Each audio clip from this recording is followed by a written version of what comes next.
Hostel Room, kashi na 4. Dariya ya kwanta, ta yafa mayafinta za ta fice da sauri, yana cewa da ita sai yaushe. Ta kai bakin ƙofa kenan, ta ce sai a lahira, tare da ficewa da sauri. Ya yi dariya sosai shi tun da yake, bai taɓa ganin 'yar iska mai tsoro irin Nusaiba ba. Yana nan kwance bacci ya fara ɗaukarsa, ya ji wayarsa tana ringin, ya duba ya ga lambar Alhaji Ibrahim ce.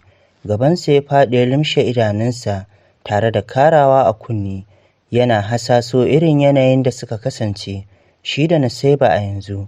Muryar Alhaji Ibrahim ce ta katse shi da cewa, abokina na kira 'yarka bata ɗaga ba, na kira Bilal ya ce baya gari. Probus ya juya da nufin zai gyara kwanciya, ya ga wayar Nusaiba a gefensa, ya ce to ƙila ta bar ta a ɗaki ne, yanzu na ga giftawarsu sun tafi motsa jiki. Ka san ɗiyar tawa akwai himma, amma Alhaji Ibrahim Nusaiba kuwa tana da ra'ayin karatun nan, shin ba za ka nemi miji ka aurar da ita ba? Gaban dadi ne ya faɗi ya ce wani abu ya faru ne? Da sauri boss ya ce a'a ba komai, kawai dai yau na kira ta ne na fuskanci kamar tana da ɓoyayyar damuwa, don ko yau sai da ta yi min maganar tana son fita daga hostel. Na dai ba ta haƙuri na ce za mu yi magana da kai.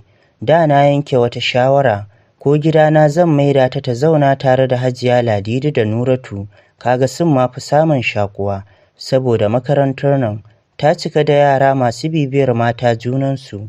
Numfasawa dadi yayi, sannan ya ce ko dai a kama mata gida tunda haka take so. Murmushi boss ya ce abin kunya ne wannan, ina garin nan ɗiyar da ka haifa ta yi haya, zan kai ta gidana na haɗa ta da 'yan uwanta. Dama Samir ya dawo shi ma daga US, kaga zai zame mata kamar Nuruddin yayanta, za ta rabu da kewa, kuma za ta rayu a kyakkyawan yanayi. Jinjina kai dadi ya cikin yarda da sallamawa, ya ce hakan ma ya yi, bari na sake kiranta sai mu yi magana. Cikin farin cikin nasarar da ya samu, ya ce yauwa ku kaifa, idan yaro irin haka ya dage da magana akan abu ɗaya, to ya kamata a yi masa kawai. Sallama suka yi boss da kika tifa, saboda farin ciki. Ya ce zan mayar da ke matata ko yarinya, kin riga da kin zama tawa, tunda na riga da na san kina ba wa mata ƙoramar ki su kwankwaɗa, na ci alwashin raba ki da su. Ita kuwa Nusaiba tana zuwa bata shiga ɗakinta ba, ɗakin Sisira ta shiga, ta samu Sisira da Badi'a suna ta lashe-lashen su, ga wani namiji a gefe yana ta dannawa Laila Hajiya babba, ta zaro ido ta ce mun shiga uku, Hina ya aka yi na ga gardi a hostel ɗin mata. Jan hannunta Hina ta mayar da ƙofar ta kulle, tana cewa ke dalla ke shiru. Kayan mata muka bashi da hijabi, muka sako shi a tsakiyar mu muka shigo da shi. A to 'yan iska ne mu da ba za mu nema wa kanmu mafita ba, har magani muka siya masa na ƙarfin zarma lulu. Yau dukkaninmu sai ya haƙe mu, dama kuma shi hariji ne. Kwana za a yi ana kashe arna a ɗakin nan. Zubewa ta a gurin ta ce na shiga uku, ni dai a buɗe ni wallahi banda ni kan bana so, don ba ni da gurin da zai sa wannan abin. Juyowa ya zuba idanunsa a kanta, dama ya jima yana kwaɗayin yarinyar, kuma ƙawayenta sun yi masa alƙawarin danne masa ita ya yi ta. Ya ce idan gaban ba ƙofa zan ci baya. Zaro ido ta cikin tashin hankali, ta miƙe da sauri ta nufi bathroom, ta ji an cafko ta tana waigowa ta ga wannan ƙaton gardin ne, cike da tsoro ta duƙe ƙasa. Ya nufo ta ya sunkuya ya ɗago ta, ya ce baby su biya na za su yi, kowace iya kuɗinta iya cin da nake yi mata, amma ke kyauta zan miki don ra'ayin kaina. Ture shi ta cike da bala'i ta ce ba na so, shege ɗan iska kwarto kawai, na rasa wanda zan ba wa kaina sai kai watsatse. Wata cafka ya kai wa maƙogwaranta suka fara kokowa, tana kuka tana cizonsa tana dukansa, da haka ya yi nasarar yage mata rigarta. Sai lokacin Badi'a da Yusra suka lura da abin da ke faruwa. Yusra ta ce kai Emmanuel wannan wani irin abu ne, tunda ta ce ba ta so ka bar ta mana sai ka ce dole. Badi'a ta ce to wai dole ne, tunda ita Allah ya jarabce ta da tsoron bulalar maza, a bar ta mana ta ƙare a gogenta. Idanunsa suka kaɗa suka yi ja, ya damƙi nonuwan Nusaiba ya ce duk sai ta fi ku daɗi. Sake ture shi ta yi, amma duk da haka sai da ya sutale mata ɗan kamfai, sai ga ta tumbur. Hina da Laila suka sa dariya. A duniya Laila tana son ganin Nusaiba a tuɓe, amma bata samu dama ba sai yau. Sake rushewa da kuka tana cewa na shiga uku, na shiga hannun ɗan tasha, haihuwar ƙarƙashin gada. Suna ta kokowa kwatsam aka fara ƙwanƙwasa ƙofa. Cikin ɗaga murya ta ce, yes waye? Da sauri kowa ya fara wawurar kayansa. Shi kuwa Emma da gudu ya shige bathroom. Ta sauke ajiyar zuciya lokacin da boss ya ce, dama nan kika yo? Na sa an raka ni ɗakin ki ba kyanan. Buɗe ki fito mu tafi gida. Dadi ya ce na baro da ke hostel tun da ba kya son zama cikinsa. Tun kafin ya ƙarasa maganar ta mayar da kayanta, tana daidaita natsuwarta. Da sauri ta buɗe ɗakin tana cewa alhamdulillah, Allah na gode maka. A ranta ta ce wallahi da zaman hostel gara zaman bakin teku. Wannan masifar har ina. Gara na je na bawa wani da na bawa wannan ƙaton gardin. Na'am, boss ya faɗa ta yi saurin gimtsa bakinta. Suna isa jikin motar sai ce sambatin me kike yi? Cikin sanyin jiki ta ce hailala nake yi. Shiga motar suka yi yana cije leɓensa. Ya fara tuƙa motar suka bar makarantar.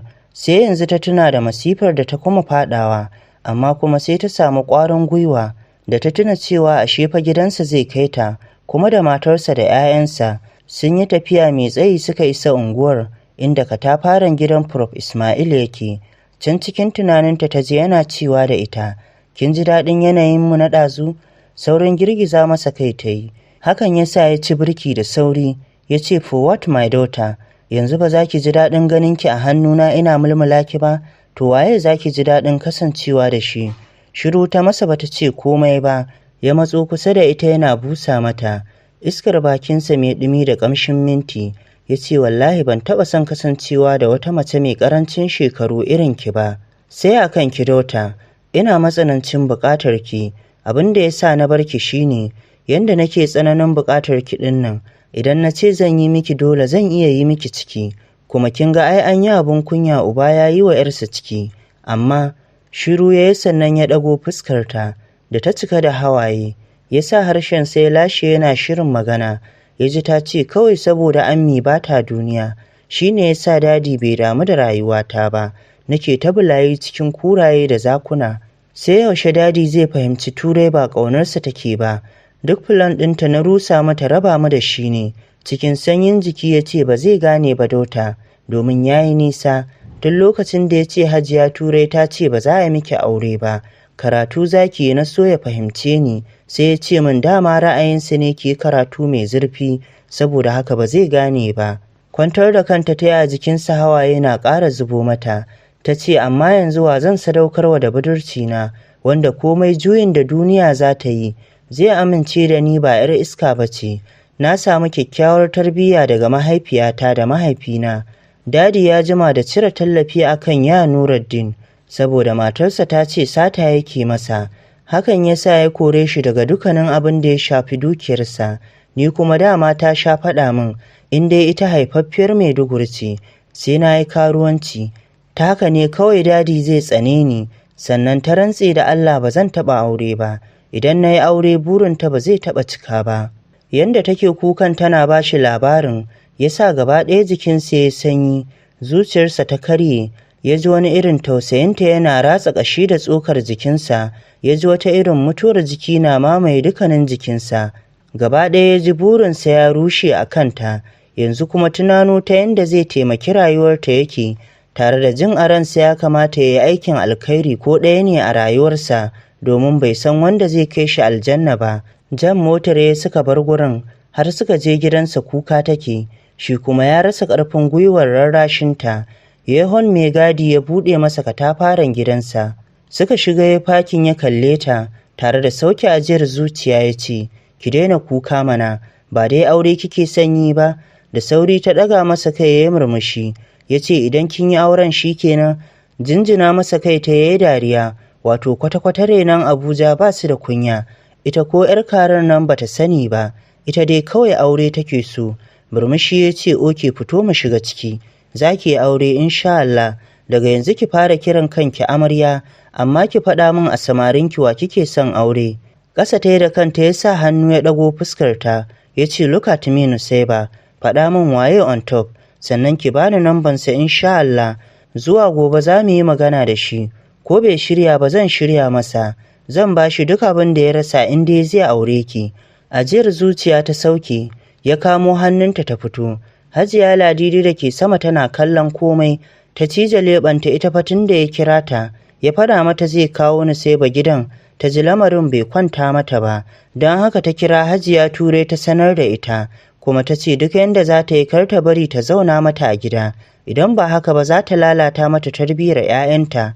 A cewar ta Nusaiba 'yar iska ce, ga ɗan hannu, wai sata take yi ta gaske, kamar ɓera. Ai kuwa Hajiya Ladidi ta hau ta zauna, suna shigowa falon tana saukowa ta kalli bos, ta kalli Nusaiba kallo irin na wulaƙanci, ta ce wannan fa, an gaji da karuwanci a makarantar ne, aka ɗebo ta za a lalata min 'ya'ya, salon ta buɗe wa Nuratu idanu, to wallahi ba zai yiwu ba. Alhaji gaskiya ka maida ta inda ka ɗauko ta. Cikin tsananin mamaki ya ce, a sha Ladidi, wannan sabon halin ban san ki da shi ba, yaushe kika same shi? Ni dai a baya na ɗauka kowa naki ne, kuma wannan kalmar bata dace ta fita daga bakinki ba, ke ma uwa ce, wanda yake ruwa baya matsa wando, sannan wannan yarinyar 'yarki ce, 'yar ƙawarki ce fa, ko har kin manta da halaccin mahaifiyarta gare ki? Haba dan Allah, ko babu alaƙa Nusaiba ɗiyarki ce, ai tun da dai Nuratun ki ma ta girme ta a haihuwa, kuma mai 'ya'ya baya yi wa ɗan wani gori, ita ma ƙaddarar mutuwar uwa ne ya ja mata, ke ma uwa ce baki wuce hakan ta faru a kanki ba. Yana faɗin haka ya kama hannun Nusaiba, da kukanta ya ƙaru fiye da wanda suka shigo tana yi. Wani ɗaki ya buɗe a ƙasa ya shigar da ita, ya saki hannunta ta durƙushe a gabansa ta ce, don Allah ka yi haƙuri ka bar ni, na koma hostel ɗin, duk abin da zai faru da ni na amince. Numfasawa ya ce, ba ni namban Haidar ɗin. Jikinta na rawa ta zaro wayarta, ta ba shi namban ya gama sawa a wayarsa, sannan ne ya ɗago ya kalle ta ya sa hannu, ya ɗago idanunta ta buɗe su sosai,